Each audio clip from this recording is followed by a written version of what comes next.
မင်္ဂလာပါအခုကျွန်တော်ကောင်းစဉ်ပေးထားတာ leadership ပါဒါဒီနေ့ဒီသတင်းစာရှင်းလင်းပွဲရဲ့ဒါဒုတိယပိုင်းပေါ့နော်ကျွန်တော်တို့က leadership ကဘယ်လောက်အရေးကြီးလဲဆိုတာဒါရှင်းရှင်းလင်းလင်းချပြလိုက်တဲ့ပွဲပဲဒိုလိုဖြစ်နေကြတော့ကျွန်တော်တို့မိတ်ဆွေများအားလုံးကိုလည်းဒါပြတ်သားသားရှင်းလင်းလိုက်တဲ့ပွဲပဲ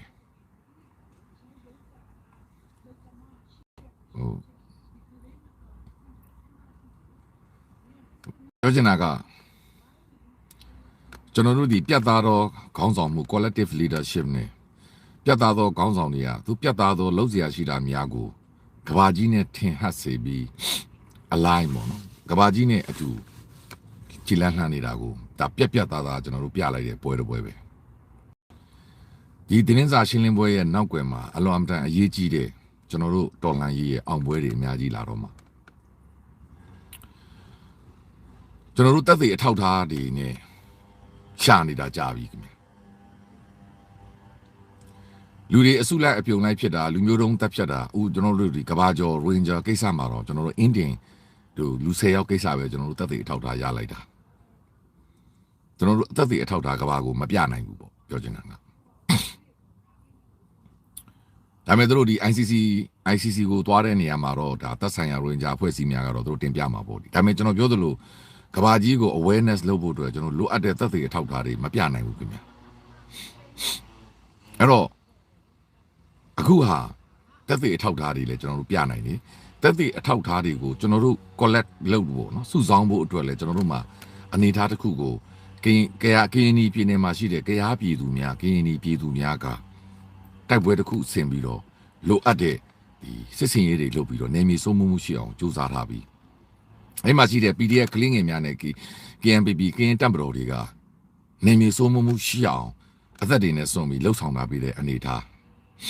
ဥမာကျွန်တော်တို့ဒီထန်တလန်မှာဖြစ်တဲ့ကိစ္စအမျိုးမှာဟိုဘက်မှာဖြစ်တဲ့ကိစ္စအမျိုးမှာလောလောက်တဲ့အထက်တွေအထောက်ထားတွေရဖို့ကျွန်တော်တို့မှာအခက်အခဲတွေအများကြီးရှိတယ်နေမြေစိုးမိုးမှုပေါ့ခုနကောင်ပဲကရင်ပြည်နယ်တွေမှာဖြစ်ခဲ့တဲ့ပြဿနာတွေနော်ရှမ်းပြည်နယ်မှာဖြစ်တဲ့ပြဿနာတွေမှာလည်းအဲ့လိုလုံလောက်တဲ့အစုလိုက်ပြောတဲ့ကိစ္စအများကိုတက်တဲ့အထောက်ထားတွေယူဖို့စုဆောင်းဖို့အခုလိုဒီကန်ရှင်တွေနဲ့ဒီတက်သေးနေတဲ့ထုတ်ပြဖို့ပြီးတော့အခုလိုစေပညာဆိုင်ရာစစ်တမ်းတွေလုပ်ဖို့ဆိုတာအခက်အခဲတွေအများကြီးရှိတယ်ခင်ဗျကျွန်တော်ပြောပြတဲ့စကားတစ်ခုလို့ပေါ့ဒါကျွန်တော်တို့ရဲ့ရင်ခွင်ကျွန်တော်တို့ရဲ့မှတ်တမ်းတစ်ခုကိုလုံးဝမမေ့နိုင်တော့ဒီကိစ္စရဲ့တစ်ခုကိုကျွန်တော်တင်ပြပေးခြင်း1988ရဲ့အရေးခင်းကာလမှာပေါ့အဲ့ဒီအရေးခင်းကာလမှာမြန်မာနိုင်ငံရန်ကုန်မြို့တော်ရဲ့မြို့တော်ခမ်းမရှိနော်ဒီမာဘူလလမ်းပေါ့ပတ်ဒီလွတ်လပ်ရေးပန်းကျင်ရဲ့ရှင်းမျက်နှာခင်လမ်းမပေါ်မှာပေါ့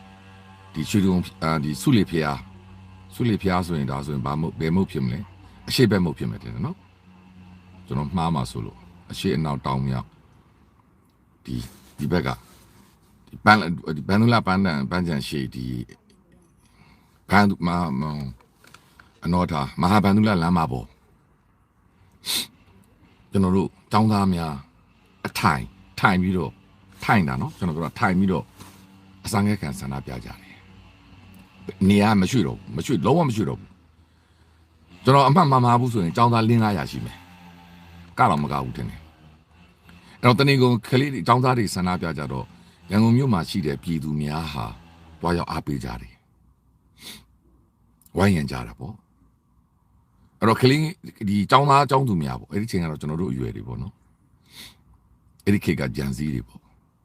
ဆန္ဒပြတဲ့အခါမှာည9:00 နာရီနဲ့10:00 နာရီလောက်ကြာတော့ဒါကျွန်တော်တို့ကအဲ့ဒီချိန်မှာတော့တက်ကြွတဲ့အဆင့်မရှိဘူးခင်ဗျာဒါပုတ်ပွလင်းလင်းမဝင်ခံတာကျွန်တော်တို့ကအားပေးတဲ့အဆင့်ပဲရှိတယ်အခုပြောနေတဲ့ support group ပဲရှိတယ်အဲ့တော့အဲ့ဒီချိန်မှာည10:00 နာရီလောက်ကြာတော့ကလေးတွေကိုထားခဲ့ကြပြီလူတွေလာကြည့်တဲ့အားပေးတဲ့ပြည်သူတွေတဖွဲနဲ့အိမ်ပြန်ကြပြီ10:00 နာရီကြော်ပြီပေါ့နော်ကျွန်တော်အချိန်မမှတ်မိတော့ဘူးတဖွဲနဲ့ပြန်လာကြတဲ့အချိန်မှာသူတို့ကဒီအချိန်ကိုစောင့်နေတာထုံးတန်တိုင်းမြို့ရခမ်းမမှာတက်တယ်အပြည့်ရှိတယ်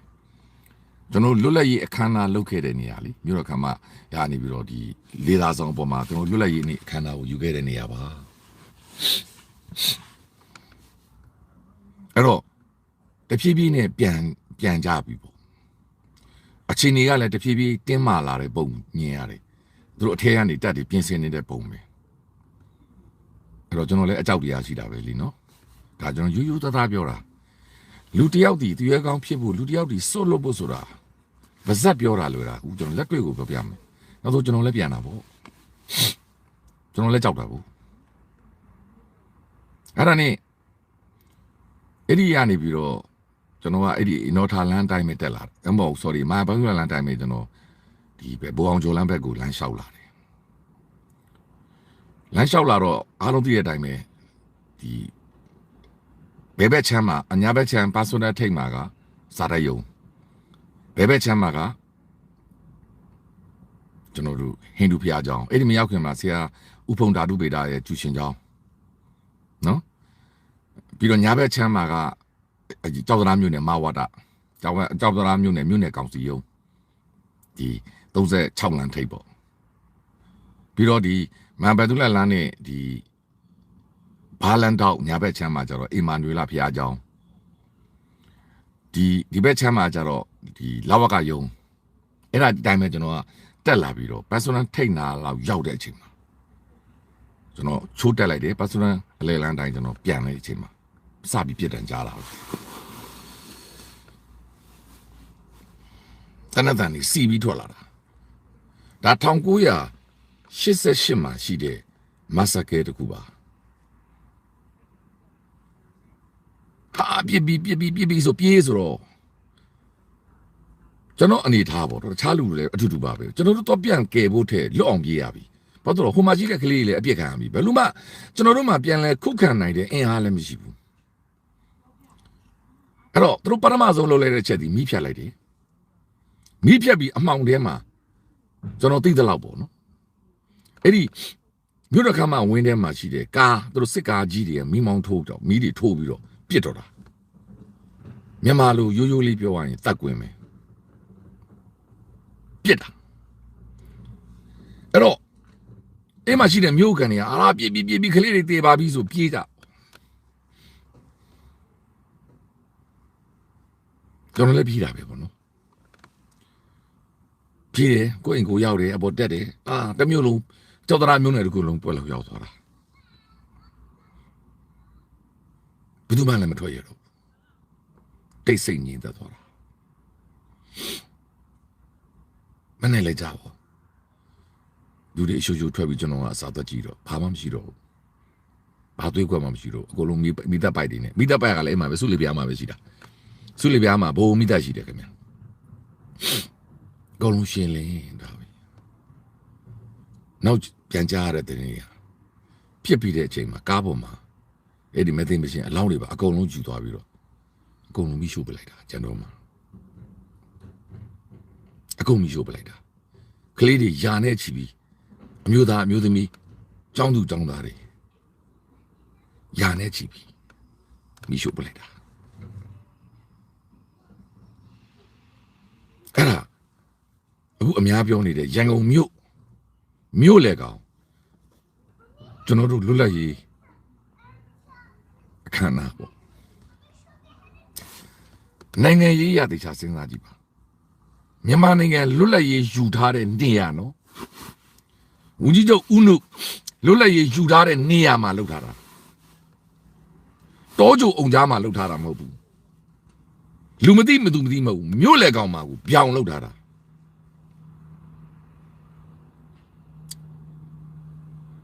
ယာနဲ့ချီတဲ့လူငယ်တွေရဲ့သွေးတွေနဲ့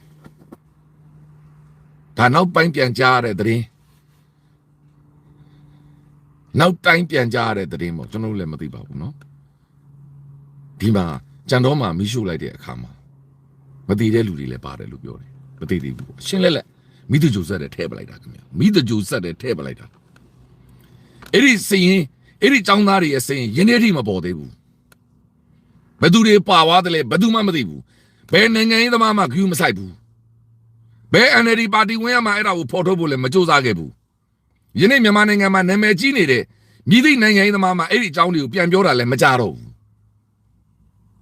စရင်နဲ့ကိုဖ ဖော်ထုတ်တာလည်းမရှိဘူးမှားတယ်ဆိုတာကလည်းကဘာကိုလည်းမပြောဘူးအစုလိုက်အပြုံလိုက်မဆက်ကဲခင်ဗျအစုလိုက်အပြုံလိုက်ပါကျွန်တော်နိုင်ငံရဲ့လွတ်လပ်ရေးယူထားတဲ့လွတ်လပ်ရေးအခမ်းအနားလုပ်ထားတဲ့အင်္ဂလိပ်ကနေပြီးတော့အင်္ဂလိပ်ရဲ့ British Union Jack အလံကိုချပြီးတော့မြန်မာနိုင်ငံတော်အလံနဲ့လွတ်လပ်ပါတယ်ဆိုတော့ဒါမနေ့ပြန်လွတ်လပ်ရေးနေ့အကျိုးလဲပါတယ်လွတ်လပ်ရေးအလံယူထားတဲ့အဲ့ဒီနေရာမှာအဲ့လိုအရှင်လက်လက်မီးဖြတ်ပြီးအတူတချောင်းတာမပါတဲ့ចောင်းသားလူငယ်များငင်းညမ်းစွာထိုင်ပြီးအစာငတ်ခံဆန္ဒပြနေတော့လူများကိုတနက်တွေနဲ့ပြည့်ပြီးတော့အကုန်လုံးကိုခေါ်သွားပြီးတော့အကုန်လုံးကိုမိရှို့ပလိုက်တာ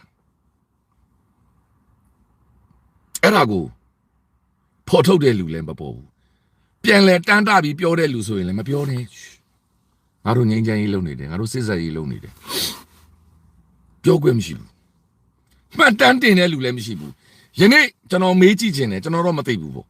အဲ့ဒီနေ့ဖြစ်စဉ်မှာရှိခဲ့တဲ့ចောင်းသားစရင်ဘယ်သူမှရှိတယ်ဘယ်သူကစုံစမ်းထားတာရှိတယ်ဘယ်သူကလိုက်လံစရင်ကောက်ထားတာရှိလဲ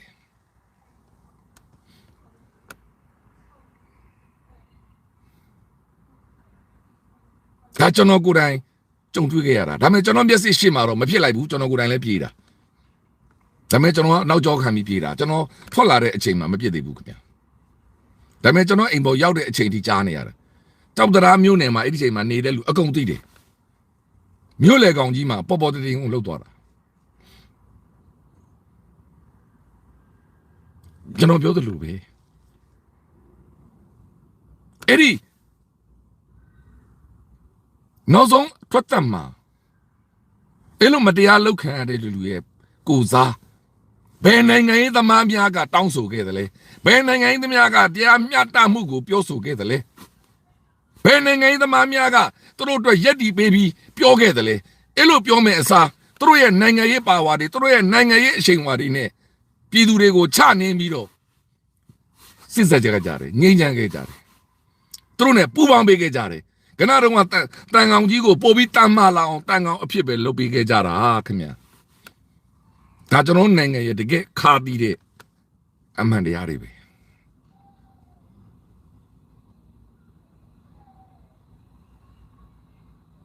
ဒါပေမဲ့ယနေ့ကျွန်တော်တို့ရတဲ့ခေါင်းဆောင်များကအမှန်တရားကို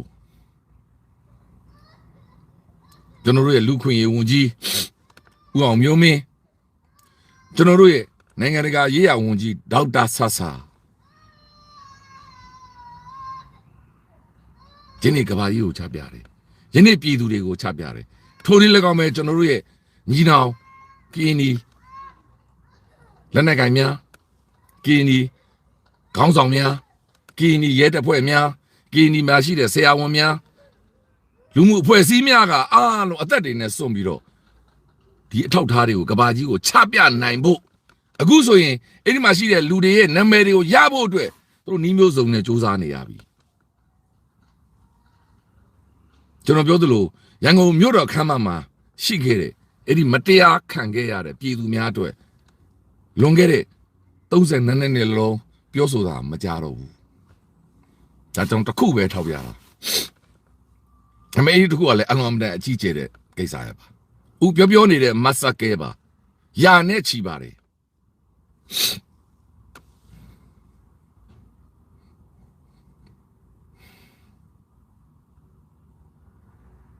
ယာနဲ့ချီတယ်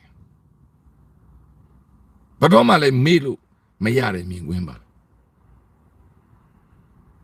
ဒါမျိုးတွေကိုပြတ်သားတဲ့ခေါင်းဆောင်များနိုင်ငံရေးသမားလို့ခံယူထားတော်သူများပြည်သူမြစ်တာကိုယူထားတဲ့ leadership များဟာစကားကိုအမျိုးမျိုးပလူးပလဲတွေလုပ်အမျိုးမျိုးနဲ့လုပ်ခဲ့တယ်ဒါမဲ့မဲ့လေသူတို့ကို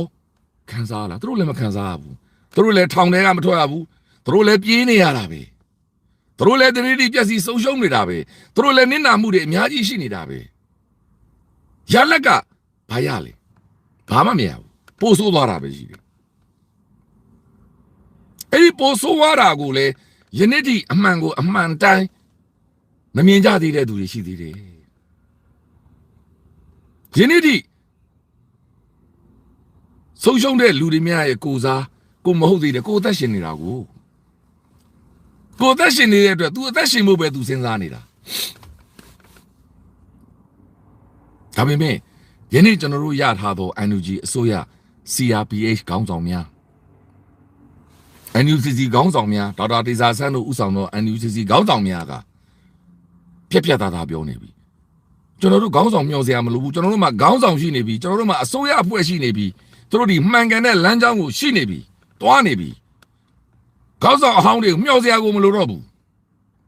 သူတို့ဒီရှိနေမှုကိုအသိမှတ်ပြုတယ်ဒါပေမဲ့လက်ရှိရှိတဲ့ခေါင်းဆောင်တွေနဲ့ကိုကျွန်တော်တို့ဒီမှန်မှန်ကန်ကန်ချီတက်လို့ရနေပြီမှန်မှန်ကန်ကန်သွားနေပြီအဓိကစိတ်ဆန္ဒအမှန်တရားကိုပြရဲတဲ့ချပြရဲတဲ့စိတ်ဆန္ဒဟာခေါင်းဆောင် leadership တယောက်ရဲ့အလွန်အမတန်အရေးကြီးတဲ့ကိစ္စပဲအမှန်တရားကိုနှီးမျိုးစုံနဲ့ဖုံဖိတ်ထားပြီးနှီးမျိုးစုံနဲ့နိုင်ငံရေးစကားတွေဆွေးနွေးပွဲစကားတွေတိုင်းပြည်နာမယ်ဆိုတဲ့စကားတွေနဲ့ဘလူးပလဲတွေလောက်ခဲ့ကြတဲ့တမိုင်း32နှစ်ရှိပြီကျွန်တော်စောင့်နေရတာအဲ့ဒီ32နှစ်အတွင်းမှာကိုအဲ့လိုဘလူးပလဲလောက်ခဲ့လိုက်လို့အဲ့လိုမျိုးလောက်လိုက်လို့ဘာရတယ်လဲပို့ဆိုးသွားတာပဲရှိတယ်ပို့ပြီးရက်ဆက်ကြမ်းကြုတ်တဲ့ကိစ္စရပ်တွေနိုင်ငံမှာပေါ်လာတာပဲရှိတယ်နောက်ဆုံးကမ္ဘာသမိုင်းမှာကိုမှတ်တမ်းထိုးခံရတဲ့လူမျိုးတုံးတပ်ဖြတ်မှုကြီးတွေမတော်တရားဖြစ်မှုတွေဦးနောက်ဆုံးယနေ့ဖြစ်စဉ်မှာဖရူဆိုဖြစ်စဉ်တွေဖြစ်လာတာပဲထက်လည်းဖြစ်အောင်မှာထက်လည်းလို့အောင်မှာအဲ့တော့ဒီလောက်ထက်ကဖြစ်နေတာကိုပြတ်သားတဲ့ခေါင်းဆောင်များကပြက်သားသားပြောဖို့ပဲလို့တော့တာပြက်သားချပြရတော့မှာပြက်သားရင်ဆိုင်ရတော့မှာအရှိတရားကိုအရှိတရားတိုင်းရင်ဆိုင်ရမှာအမှန်တရားဘတ်တော်သားများနဲ့အမှန်တရားကိုဥဆောင်တဲ့လူများကိုယ်တိုင်ကအမှန်တရားကိုချပြရဲတဲ့တတိအမှန်တရားကိုပြည်သူကိုလမ်းပြရတဲ့တတိအမှန်တရားကိုဥဆောင်ပြီးတိုက်ပွဲဝင်ရတဲ့တတိရှိဖို့လိုအပ်နေပြီအဲ့ဒီဒါကိုလေရှိအောင်ရှိတယ်ဆိုတာကိုကျွန်တော်တို့ခေါင်းဆောင်များပြလိုက်တာဆိုလိုချင်တာကအမှန်တရားကိုရှာဖွေရမှာအဲ့ဒီအမှန်တရားဟာကျွန်တော်တို့ယုံကြည်ထားသောကျွန်တော်တို့အားလုံးလက်ခံထားသောကမ္ဘာလူသားများအားလုံးလက်ခံထားသောအမှန်တရားပဲလူသားဆန်မှုလူသားကိုမတရားညှဉ်းပန်းနှိပ်စက်မှုအဲ့တော့ဒီနေ့ကမ္ဘာကြီးမှာကျွန်တော်ထောက်ပြသလိုဒီပဇွန်တို့ဒီပဇွန်တောင်ကျွန်တော်တို့စားတဲ့အစားအစာဖြစ်တဲ့ပဇွန်တောင်သူ့ကိုမစားခင်မှာသူဒီအာယုံခံစားနိုင်တာဖြစ်တဲ့အတွက်နောက်ဆုံးအချိန်မှာသူ့ကိုညှဉ်းပန်းနှိပ်စက်တဲ့ပုံစံနဲ့ဘွိုင်းလင်းယူနီပွဲစုတဲ့အထဲမှာခဏန်းတွေကိုယူနီပွဲစုထဲမှာထည့်ပြီးတော့မစားသုံးရတာကိုကတ်သက်ရတဲ့လူတွေရဲ့အတွေးခေါ်မြင့်မားမှုကျွန်တော်တို့ပြောနေသောနိုင်ငံတကာမှာရှိတဲ့ဒီမိုကရေစီရဲ့အတွေးခေါ်မြင့်မားမှုလူခွေရဲ့အတွေးခေါ်မြင့်မားမှုရှိနေတဲ့ကမ္ဘာကြီးမှာပရိသတ်ကနေရဲ့အတွေးခေါ်တွေနဲ့လူကိုလူသားမဆန်စွာလှုပ်ခဲ့ကြတဲ့လူများကိုမှ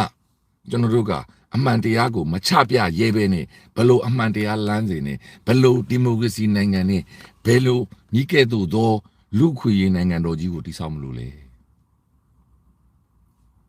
ဒါကိုကျွန်တော်တို့ခေါင်းဆောင်များကောင်းသိတယ်အဲ့ဒီခေါင်းဆောင်မှာလူငယ်တွေဖြစ်တဲ့အတွက်ရဲဝတ်တောက်ရှိတယ်ဒေါက်တာဆာဆိုတာလူငယ်ပဲရှိသေးတယ်လေဒေါ်စင်မောင်အောင်ဆိုတာလူငယ်ပဲရှိသေးတယ်မဖြူတဲ့င်းတို့ဒေါ်ဖြူတဲ့င်းတို့ဆိုတာလူငယ်တို့လိုခေါင်းဆောင်တွေဥဆောင်နေပြီအဲ့ဒီတဲမှာလူကြီးတွေဖြစ်တဲ့ဝန်ကြီးချုပ်တွေယာယီသမရတို့ကပူးတွဲဆောင်ရွက်ပေးနေပြီဆရာဇော်ဝေဆိုးတို့ကတို့လိုပြတ်သားတဲ့ခေါင်းဆောင်တွေနဲ့ပြတ်သားရဲတဲ့ချပြရဲတာနော်32နှစ်ရှိပြီဘယ်သူမှမချပြရဲဘူးသတင်းစာရှင်းလင်းပွဲလုပ်ဖို့နေနေတာ data collection တက်သေးတောင်မစုဆောင်ရဲဘူးအသက်မထွက်ရဲဘူးအဲ့တော့ဆိုလိုချင်တာကကျွန်တော်တို့ဒီလုံးဝကိုအငင်းပွားပွဲမရှိတဲ့ကျွန်တော်ဒီမိုဒီစနစ်ကိုအမှန်တရား justice ကမိမ့်နေ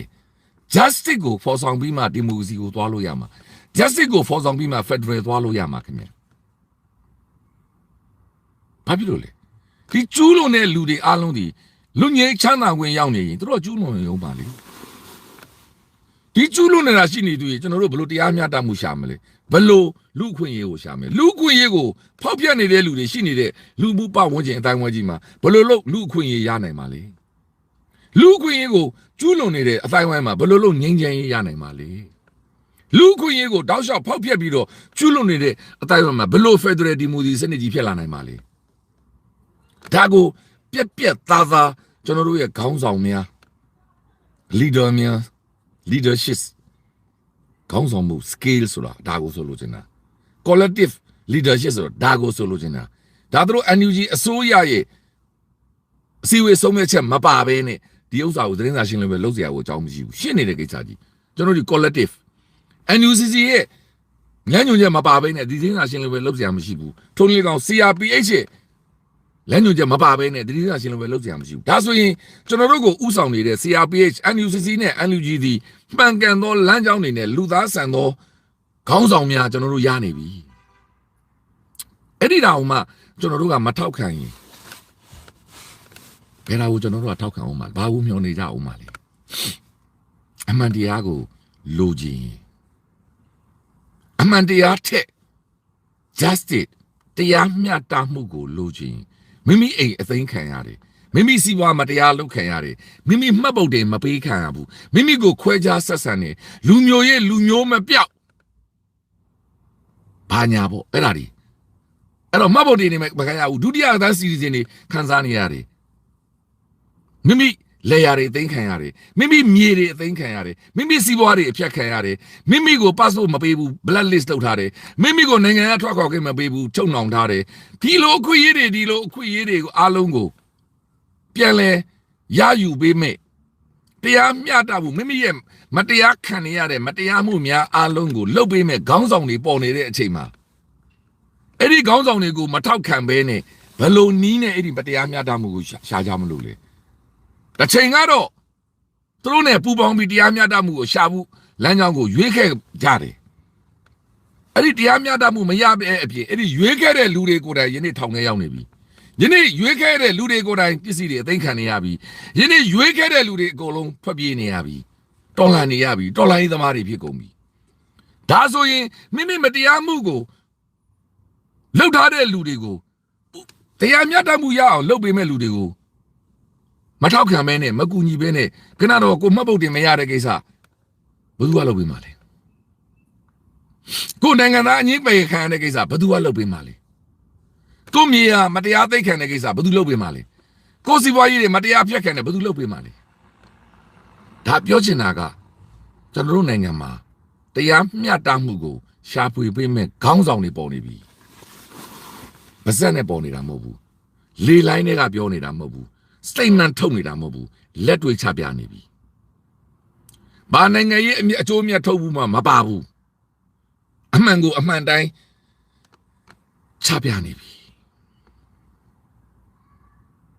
ပြည်သူများခင်ဗျာကျွန်တော်တို့မြန်မာနိုင်ငံသမိုင်းမှာဒီလိုခေါင်းဆောင်တွေပေါ်ခဲ့ပါတယ်ဒီလို leadership တွေပေါ်ခဲ့ပါတယ်လူသားတွေဖြစ်တဲ့အတွက်သူတို့လည်းအတတ်နိုင်ဆုံးကြိုးစားနေတယ်ဒါပေမဲ့သူတို့အင်အားကြီးတာအင်အားနဲ့တာအရေးကြီးတာမဟုတ်ဘူးသူတို့ရဲ့ရက်တီချက် stand point ကအရေးကြီးတာသူတို့ရဲ့ stand point ဒီယနေ့ပြက်ပြက်သားသားထုတ်ပြပြီးမတရားမှုမှန်သမျှမြန်မာနိုင်ငံမှာဖြစ်ပျက်တာများအားလုံးကိုတရားမျှတမှုရအောင်ဆောင်ကျဉ်ပေးတော့မှာနိုင်ငံတကာကိုလည်းအကူအညီတောင်းမယ်ပြည်တွင်းမှာလည်းကိုယ့်ကိုယ်လုပ်တော့မှာဒါကိုဒေါက်တာဆာဆာကပြက်ပြက်သားသားပြောသွားပြီကျွန်တော်တို့ဝန်ကြီးဥအောင်မျိုးမင်းကပြက်ပြက်သားသားပြောသွားပြီအဲ့ဒါဒီ NUG ရဲ့သဘောထားပဲအဲ့ဒါဒီ CRPH ရဲ့သဘောထားပဲအဲ့ဒါဒီ NUCC ရဲ့သဘောထားပဲအဲ့ဒါဒီမြန်မာနိုင်ငံပြည်သူပြည်သားများအားလုံးရဲ့သဘောထားတောင်းကြည့်ပါတယ်ကျွန်တော်ဘယ်သူမှအပြစ်ပြောနေခြင်းမဟုတ်ဘူးဒါပေမဲ့လက်ရှိရှိတဲ့အနေအထားကိုလက်ရှိရှိတဲ့အတိုင်းပြောတာပြီးခဲ့တာတွေကျွန်တော်တို့ပြန်တားနာနေလို့လည်းဘာမှလည်းလုပ်လို့မရဘူးဒီနေ့ကျွန်တော်တို့ဖြစ်နေတဲ့ present မှာရင်ဆိုင်ပြီးကျွန်တော်တို့ future ကိုသွားတော့မှာဒီလိုခေါင်းဆောင်တွေတာဝန်ကြည့်ခဲ့လို့လည်းဒီနေ့အနေအထားကိုရောက်တာဒါလက်ခံပြီးသားဒါပေမဲ့ပြောချင်တာကဒါနဲ့ပြတ်သားတဲ့ဒါနဲ့ကောင်းတဲ့ခေါင်းဆောင်တွေပေါ်နေပြီဒါကိုဆိုလိုချင်တာဒါနဲ့ပြတ်သားတဲ့ခေါင်းဆောင်တွေချပြရဲတဲ့လူတွေ အမှန်တရားကိုပြောရတယ်ဟိုတုန်းကဟိုလူပြောခဲ့တယ်ပြန်ပြောမှကြဘူးဒီနေ့ဒီချိန်မှာမတရားမှုလုပ်တဲ့မြည်သူကိုမဆိုးရာဇဝမှုလုပ်တဲ့မြည်သူကိုမဆိုးလူသားမဆန်တဲ့မြည်သူကိုမဆိုးမြန်မာနိုင်ငံမှာခွင့်မလို့တော့ဘူးလူငယ်ချမ်းသာခွင့်မပေးတော့ဘူးကြီးကြီးငယ်ငယ်သေးသေးအကုန်လုံးကိုတရားရုံးတော်မှအရှိမတရားမျှတမှုကိုခံစားရမယ်မိမိပြုလုပ်တဲ့အပြစ်မှန်သမျှအားလုံးကိုအရေးယူရင်ခံရမယ်ဆိုတဲ့ဂတိကဝတ်ကိုဒီနေ့ကျွန်တော်တို့ခေါင်းဆောင်များကမြန်မာနိုင်ငံပြည်သူများကိုတိုင်းရင်းသားများအားလုံးကိုတကဘာလုံးကိုချပြလိုက်တာပြောချင်တာကရှေ့သို့ပဲဒီတိုက်ပွဲဘယ်တော့ပြီးဆုံးမလဲတရားမျှတမှုရတဲ့နေ့ပြီးဆုံးပြီပဲဒီတရားမျှတမှုကိုဘယ်လိုသွားမလဲတယောက်တည်းသွားလို့မရပါဘူး collective စုပေါင်းဥဆောင်မှုနဲ့စုပေါင်းပါဝင်မှုအားမှာသွားလို့ရမှာလူတိုင်းပါဝင်မှသွားလို့ရမှာလူတိုင်းပါဝင်မှုဆိုတဲ့နေရာမှာပြည်တွင်းပြည်ပလူတိုင်းပါဝင်မှသွားလို့ရမှာပြည်တွင်းမှာရှိသောနိုင်ငံသူနိုင်ငံသားများအားလုံးကိုကမ္ဘာမှာရှိတဲ့ကမ္ဘာသူကမ္ဘာသားများနဲ့အတူကမ္ဘာခေါင်းဆောင်များအားလုံးကပါပူးပေါင်းပါဝင်ပေးဖို့ကျွန်တော်တို့စတင်ချီလန်းကိုအပြုသဘောမဟုတ်ဘူးလက်တွေ့ချပြတာဒါကိုကျွန်တော်က collective leadership လို့ခေါ်တာတန်တရားမရှိကြပါနဲ့တန်တရားမရှိနဲ့ NUG ဒီမြန်မာနိုင်ငံကိုကျွန်တော်တို့လိုချင်သောအမှန်တရားကိုဆောင်ကျင်းပေးနိုင်မဲ့ကျွန်တော်တို့ရဲ့ပြည်သူအစိုးရပဲ NUG ဒီပြည်သူများခံထားသောပြည်သူပဲပြည်သူများကတရားမျှတမှုကိုလိုချင်နေတဲ့တွေ့ NUG ဒီပြည်သူများအတွက်လုပ်ပေးရမှာတို့အတွက်ကြောင့် NUG ခေါင်းဆောင်တွေပြက်ပြက်သားသားပြောထားပြီးသားဘာမှဆွေးနွေးစရာမရှိဘူးငြင်းနေစရာမရှိဘူးလက်နဲ့ချရမယ်အဖမ်းခံရမှာဒီလမ်းကလွင်ဒါတိုက်ဒီရုပ်စာရဲ့အဖြစ်ပဲဘာမှငြင်းငြင်းဆွေးနွေးပွဲကိုသွားစရာအကြောင်းမရှိတော့ဘူးဘာဖြစ်လို့လဲဒီခံထားတဲ့လူတွေအားလုံးတဲ့ justice လိုအပ်တယ်ဒီ justice ကဒီ justice ဟာအားလုံးဥဆောင်မှရမှာအားလုံးပါဝင်မှရမှာအဲ့ဒီအတွက် collective leadership သူတို့လုပ်ပေးနိုင်တဲ့အနေအထားတွေကနေငုတ်တုတ်ထိုင်မနေဘူးခင်ဗျ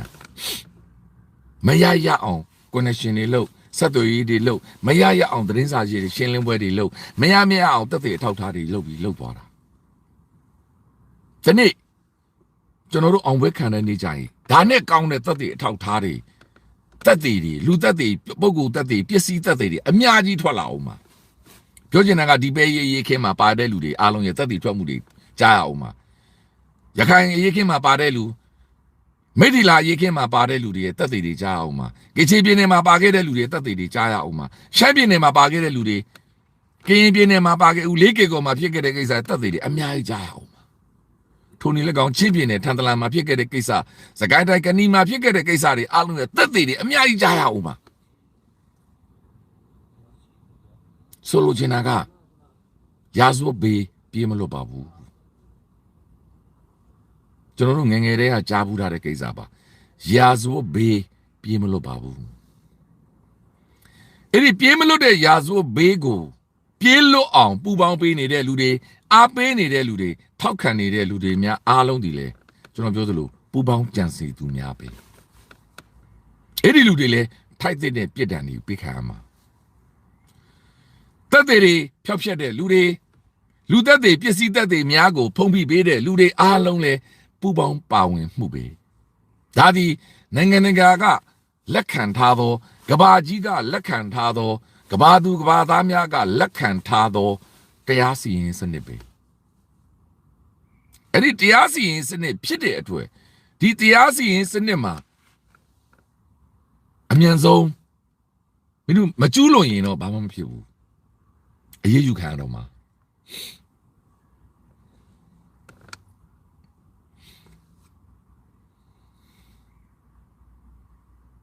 ကျူးလွန်ခံမှာကျူးလွန်တဲ့လူတွေအားလုံးအရေးယူခံမှာကျွန်တော်တို့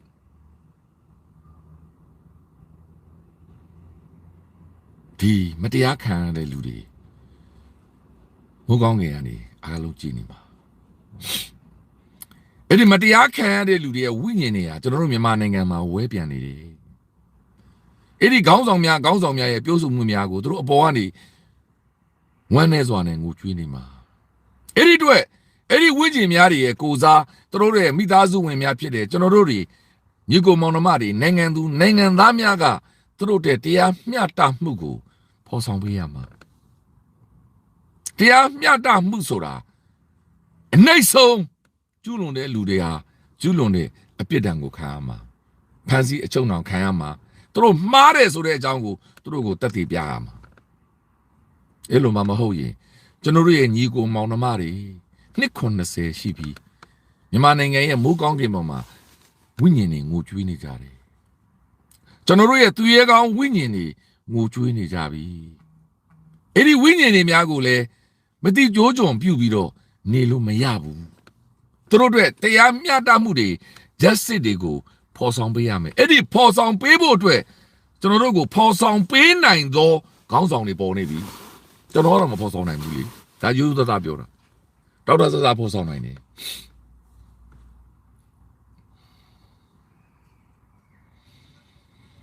ကြောချင်တာကတရားမျှတမှု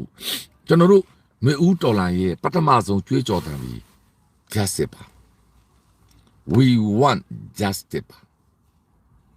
အဲ့ဒီ justice ကိုအမှန်တကယ်ဖော်ဆောင်ပေးမယ်ရဲရင်သောခေါင်းဆောင်များနဲ့အတူကျွန်တော်တို့ဆက်သွားရင်ဒီမျိုးလေဦးတော်လိုင်းရေးဒီမနိုင်စရာဘာမှမရှိဘူးစတဲ့ကနိုင်ပြီးသားဘာဖြစ်လို့လဲကျွန်တော်တို့ကမတရားခံရတဲ့လူတွေကျွန်တော်တို့ကအကျူးလွန်ခံရတဲ့လူတွေကျွန်တော်တို့အတွက်တရားမျှတမှုကရှိကိုရှိရမှာကျွန်တော်တို့ကရှာဖွေဖို့လိုတာအခုကတရားမျှတမှုကိုမရှာဖွေဘဲနဲ့ကျွန်တော်တို့ဒီပလူးပလဲတွေလှုပ်လိုက်တဲ့အတွက်တရားမျှတမှုတွေမရဘဲနဲ့မတရားမှုတွေဆက်ကဖြစ်နေတာတရားမျှတမှုကိုရှာဖွေတဲ့နေရာမှာရှာဖွေတဲ့နည်းလမ်းတွေအမျိုးမျိုးရှိတာပေါ့မတရားလုပ်နေတဲ့လူတွေကိုရင်ဆိုင်ဖို့နေရာမှာရင်ဆိုင်မဲ့နည်းလမ်းတွေအများကြီးကနေပြီးတော့သူနီးသူဟန်နဲ့ရင်ဆိုင်နေအဓိကကဘာလဲ soft power လို့ခေါ်တဲ့တရားမျှတမှုကိုရှာမယ်မရအောင်လုပ်မယ်ဆိုတဲ့တန်ဋိဌာန်ကအဓိကအဲ့ဒီတရားမျှတမှုကိုရှာဖွေပြီးဆိုတာနဲ့တရားမျှတမှုကိုရှာဖွေမဲ့ရမယ်နီလန်းပေါင်းစုံကိုသုံးရမှာကနောက်ရဲ့လုပ်ငန်းစဉ်များအဲ့ဒီထဲမှာအဲ့ဒီတရားမျှတမှုကိုရှာဖွေတဲ့လုပ်ငန်းစဉ်များတွေမှာတရားမမျှတအောင်မတရားလုပ်နေတဲ့လူများကိုမြုပ်နေတဲ့သူများ၎င်းတို့ကိုတောက်တိုင်များ၎င်းတို့နဲ့ပြေလည်ခြင်းတဲ့သူများ၎င်းတို့ကိုပံ့ပိုးနေတဲ့လူများကသတ်ဒါမျိုးကျွန်တော်တို့ကသွားရမှာဒါပေမဲ့အားလုံးဒီစိတ်ဒိတ်တန်ကနေစရမှာတရားမျှတမှုကိုမရအောင်ရှာတော့မယ်အဲ့ဒီတရားမျှတမှုကိုရအောင်ရှာပြီးဆိုရင်စောစောတော့အမာတွေရောအပြော့တွေရောအကုန်ပါလာမှာပေါ့အဲ့ဒီပါလာပြီးတဲ့အခါကျမှတရားမျှတမှုရဖို့အတွက်ခဏတော့ကျွန်တော်ပြောသလိုအာနာရှင်ကင်းမဲ့ဇုံကြီးဖြစ်ပြီးဆိုရင်ကျွန်တော်တို့လိုချင်တဲ့ကြိုက်တဲ့နိုင်ငံရေးစနစ်ကိုမြန်မာနိုင်ငံမှာတည်ဆောက်လို့ရပြီ။ဘာအိန္ဒိယချင်းကမှအားကိုးစရာမလိုဘူး။ဘာတွေအင်အားကြီးနိုင်ငံအကြားတွေအဝါတွေအမဲတွေအဖြူတွေလက်ဝဲတွေလက်ရတွေမဆိုင်ဘူး။ကိုကြိုက်တဲ့စနစ်ကိုကိုယ့်အကိုတည်ဆောက်မှာဘယ်သူမှဝင်ပါလို့မရဘူးကဘာကြီးမှာ။တခိုးတရိုးမကန့်ရင်ဘယ်သူမှလာပါလို့မရဘူးကိုယ့်အိမ်ထဲမှာကိုယ်တိုင်ကတခိုးကိုတကားဖွင့်ပေးလိုက်မှတခိုးကဝင်လို့ရတာဒို့ဒီမဟုတ်ကိုယ့်အိမ်မှာတခိုးဝင်လို့မရဘူးတန်စကာအထက်တက်လောက်တိုင်းဘယ်တခိုးကဝင်လို့ရမှာလဲကိုယ်တိုင်ကအိမ်သားတယောက်ကတခိုးကိုတကားဖွင့်ပေးလိုက်တခိုးကဝင်လို့ရတာလေတခိုးတရိုးမကန့်ဘူးဆိုရင်ကိုကြိုက်တဲ့စနစ်ဒီမိုကရေစီဖက်ဒရယ်ကြိုက်တဲ့စနစ်ကိုတရားမျှတစွာနဲ့ဆွေးနွေးပြီးတော့တိုင်ပင်ပြီးတော့ညီကိုချင်းမောင်နှမချင်းပခုံးဖတ်ပြီးတော့လူသားဆန်စွာနဲ့ဖြည့်ရှင်းလိုက်ရင်ကျွန်တော်နိုင်ငံဒီငြိမ်းချမ်းသောနိုင်ငံဖြစ်ပြီပေါ့ဒီအတွက်ကြောင့်ကျွန်တော်တို့ဒီမှန်ကန်သော leadership များရနေပါပြီကျွန်တော်တို့ကာကွယ်ရေးဝန်ကြီးဦးရင်မောင်ပြောသလိုနိုင်ငံရေးဥဆောင်မှုကို NUG ကပေးနေပြီးစစ်ရေးဥဆောင်မှုကိုစစ်ရေးကျွမ်းကျင်သောတိုင်းရင်းသားစစ်ကောင်းဆောင်များကဥဆောင်နေပြီဆိုတာကို BBC အင်တာဗျူးမှာလည်းသူထပ်ပြောတယ်ဒါနဲ့ရှင်းတာကျွန်တော်တို့ဘာမှမကြည့်တော့ဘူးဒါတော့ပဲကျွန်တော်တို့သိချင်တယ်ပို့ပြီးလည်းမသိချင်ဘူးကျွန်တော်တို့ပို့ပြီးလည်းမသိချင်ဘူးနော်ဘာလို့ဒါဒီစစ်ရေးကိစ္စဒါတော့ဆိုရင်ရပြီအဲ့တော့အဖြေကကျွန်တော်မိတ်ဆွေများခင်ဗျာကျွန်တော်တို့ဒီမှန်ကန်သောခေါင်းဆောင်များရနေပြီတရားမျှတမှုကိုအမှန်တကယ်ရှင်းမဲ့ခေါင်းဆောင်များရနေပြီကျွန်တော်တို့ရဲ့တရားမျှတမှုကိုဆောင်ကျင်းပေးလာမဲ့ ကျွန်တော်တို့ရဲ့သူရဲကောင်းတွေရှိနေပြီအဲ့ဒီထဲမှာမှအကုန်ပါပါတယ်တော်လိုင်းအင်အားစုများအားလုံးပါတယ်အဓိကကျွန်တော်ဒီနေ့ပြောချင်တဲ့ message ဒီ leadership ပါကျွန်တော်တို့ဒီအမှန်တရားကိုတကယ်ပြောရဲသောအမှန်တကယ်တရားအမှန်တရားကိုအမှန်တကယ်ရှာဖွေမယ်လို့ဆိုသောဂတိကိုပေးထားသောအမှန်တရားမရမချင်းလုပ်မယ်ဆိုသောဒေါက်တာဆာဆာကဲ့သို့ခေါင်းဆောင်များဥအောင်မျိုးမင်းကဲ့သို့ခေါင်းဆောင်များ NUG ခေါင်းဆောင်များ CRPH များ NUCC ဒေါက်တာတေဇာဆန်းတို့ခေါင်းဆောင်များမြန်မာနိုင်ငံမှာရှိနေပြီဆိုတာကိုမိမောင်းထိုးပြလိုက်ရပါတယ်ကျေးဇူးများဇက်တိုက်၎င်းတို့ရဲ့ဥဆောင်မှုနဲ့အတူထိုးနေ၎င်းပဲတိုင်းရင်းသားခေါင်းဆောင်များ KNPP ယနေ့ဆို KNY ရဲ့ခေါင်းဆောင်များ KNU ရဲ့ခေါင်းဆောင်များကချင်ရဲ့ခေါင်းဆောင်များဒါကျွန်တော်တို့သိထားတာတွေဒါသူတို့ပြောခွင့်ရတာတွေအခြားခေါင်းဆောင်များလည်းရှိမှာပေါ့ချင်းရဲ့ခေါင်းဆောင်များချင်းပြည်နယ်မှာရှိတဲ့ချင်းတက်ဦးလားမသိဘူးနော်ချင်းပြည်နယ်ရဲ့လက်နက်ကိုင်ခေါင်းဆောင်များဗီတိုရီယာကမ်ကခေါင်းဆောင်များစကိုင်းမှာရှိတဲ့ဘုံနဂါတို့လူခေါင်းဆောင်များအများကြီးပေါ့ဗျာအများကြီးရဲ့ဥဆောင်မှုတွေနဲ့ကျွန်တော်တို့ဒီမှန်ကန်သောလမ်းကြောင်းကိုဆင်ကြီးတာတွေ့ရွလာနေပြီကျွန်တော်လိုချင်တဲ့ပန်းနိုင်ကိုမရောက်အောင်သွားတော့မှာအဲ့တော့အားလုံးရှင်းလင်းသိထားဖို့လိုတာကကျွန်တော်တို့ဒီမှန်ကန်သောခေါင်းဆောင်တွေရနေပြီမဝေဝါးပါနဲ့လုံးဝမဝေဝါးပါနဲ့ကျွန်တော်တို့စစ်ရေးမှာအားမလို့အားမရမဖြစ်ပါနဲ့ကျွန်တော်တို့ဒီလိုအပ်တာနဲ့ပို့တဲ့အောင်ပွဲတွေရထားပြီမြန်မာနိုင်ငံသမိုင်းမှာဒီစကိုင်းမကွေးချင်းအောင်မြင်မှုဘယ်တော့မှကြားဘူးလေ17လအတွင်းမှာကျွန်တော်တို့မှာလိုလာအလုံးအမတန်ကောင်းသောအောင်မြင်မှုကရင်ပြည်နယ်မှာအောင်ပွဲတွေအများကြီးရနေပြီအဲ့တော့ကျွန်တော်တို့ဒီအားမလို့အားမရပုံစံတွေနဲ့တွေးခွဲလည်းမခံပါနဲ့ကျွန်တော်တို့ဒီမှန်ကန်သောခေါင်းဆောင်များနဲ့မှန်ကန်သောဥဆောင်မှုနဲ့အတူအခုကကျွန်တော်တို့ကစပားပြိုးထားပြီဥပြိုးပင်ကနေပြီးတော့စိုက်ကွင်းနဲ့ရောက်သွားပြီအခုဒီမကြခင်ဒီစပားတွေမှဲ့သီးလာတော့မယ်မှဲ့သီးပြီးကျွန်တော်တို့ဘာလုပ်ရမလဲရိတ်ချွေရတော့မှာပေါ့ရိတ်ချွေပြီးကျွန်တော်တို့ဘာလုပ်မလဲစပားတွေ6အောင်နေပူလှမ်းမယ်စပားဟွေလည်းလှည့်တာပေါ့နော်အဲ့ကနေမှတစ်စင်းဆန်ဆက်တွေပို့ပြီးတော့စားသုံးသူပြည်သူတွေရအောင်ပို့မှာပေါ့တစ်စီချင်းသွားနေပြီအဲ့ဒီအတွက်အဲ့ဒါလေးကိုလက်ခံပေးကြပါကျွန်တော်တို့ဒီမှန်ကန်သောခေါင်းဆောင်နဲ့မှန်ကန်သောဥဆောင်မှုကိုကျွန်တော်ကတော့လုံးဝအားရတယ်ကြည်လဲကျင်တတ်တယ်ဒီနေ့သတင်းစာရှင်းလင်းပွဲကိုအစအဆုံးနားထောင်နေပါတယ်ထပ်ပြီးလည်းနားထောင်အောင်ပါဟုတ်ပါတယ် KNU ခေါင်းဆောင်ဖဒိုစောတော်ကြီးတို့လည်းအရန်တော်ပါတယ်ထိုနည်း၎င်းပဲ KND ခေါင်းဆောင်များအများကြီးတော်ပါတယ်နာမည်မပြောကြတာကအားလုံးကိုဥဆောင်ပြီးပြောစေချင်တာပါပြောချင်တာက collective leadership တကယ်ရနေပါပြီတမန်အရသားဒီကောတိုင်းသားခေါင်းဆောင်များကောစုပေါင်းတဲ့ဥဆောင်မှုတကယ်ကိုရနေပါပြီဒါဒီယနေ့ဒင်းစာရှင်းလင်းပွဲဒီ NUG နဲ့တိုင်းသားများရဲ့ပူးပေါင်းဆောင်ရွက်မှုရဲ့ရလဒ်တစ်ခုဆိုတာကိုလေရှင်းလင်းပြောချင်တာပြီးတော့သူတို့တွေဆုံးအခု KNY အတိုင်းအမြံကောင်စီရဲ့အတွင်းမှုဆရာမပြောသလိုကျွန်တော်တို့ဒီစိတ်အားမငယ်နဲ့ဒီတော်လှန်ရေးကိုမရအောင်လုပ်ပါအဲ့ဒါလေးကိုလည်းကျွန်တော်ကပြောကြားလို့တယ်ကျွန်တော်တို့မှာအလုံးမတန်မှန်ကန်သောတမိုင်းရတောင်းဆိုနေသောတမိုင်းရပေါ်လာသော leadership တွေရှိနေပြီအတိတ်ကိုကျွန်တော်တန်းတာမနေတော့လက်ရှိ present မှာကျွန်တော်တို့ leadership ရနေပြီအတိတ်ရဟာဒီခဏမေးတာလက်ရှိကိုကျွန်တော်တို့ရင်ဆိုင်ပါအတိတ်ကမဖြစ်နိုင်တဲ့ leadership တွေကိုခဏမေးတာအခုရှိတဲ့ leadership တွေကလေမှန်ကန်တဲ့လမ်းကြောင်းနဲ့မှန်ကန်တဲ့တန်ထိတ်တန်တွေနဲ့တွားနေပြီဖြစ်တဲ့အတွက်ကျွန်တော်တို့ဒီအောင်ပွဲကိုရတော့မယ်လို့ပြောကြားလို့ရင်အရေးတော်ပုံနိုင်ကိုနိုင်ရပါမည်ခေါင်းဆောင်များအားလုံးလည်းကျေးဇူးတင်ပါတယ်မင်္ဂလာပါ